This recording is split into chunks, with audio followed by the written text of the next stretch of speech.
Okay, so today I'm making oatmeal.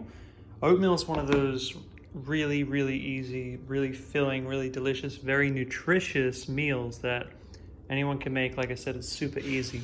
The way I usually make my oatmeal is in one of these Tupperware containers because we just don't have bowls that are like big enough for this kind of meal. It's a very large meal. Well, we do, but they're even bigger, right? They're for our salads. They're like twice as big. So what I've got here is I got about a cup of dry oats. Then this is the quick oats, a cup of what I have here is about a cup of dry quick oats with hot water poured on. I added about a tablespoon of flax meal to get that ALA. I've got one apple cut up.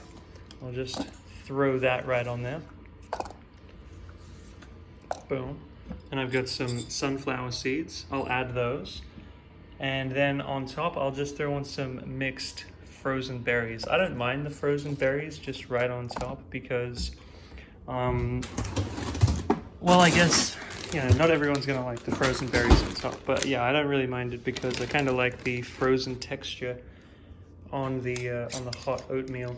But if you don't like that, you can always just throw the berries into the microwave for, I don't know, 30 seconds, and then they'll be defrosted and just like fresh berries. So I'll show you when it's done. Here are the naturally imperfect mixed berries that I use. I'm just gonna whack those on top, about a handful or two, and that's it. That's how I make my breakfast. All right, so here we go. That is how I make my oatmeal. So I just got the berries in there. I've got the flax meal, the sunflower seeds. And what I like to do is I like to just sub things out when I'm getting a bit sick of apples. I'll use bananas instead. And when if I don't want to use flax meal, I could always use chia seeds. Could switch the sunflower seeds for almonds. There's really, you can just mix and match different things. But yeah, I like the ratio. I like the idea of having the berries and the fresh fruit and the seeds. I just feel like that's a good combination of things, and it's like a good mixture of different kinds of food, which are gonna increase the nutrient profile. And yeah, that's just a lot of calories. It's gonna keep me feeling full and great for a good few hours, definitely.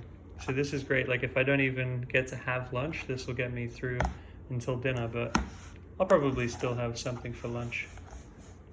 Yeah, and that's it. That's how you make really easy, really delicious oatmeal. If you like this video, give it a thumbs up. Boom. Don't forget to subscribe to the channel for more easy and delicious vegan recipes. Yeah.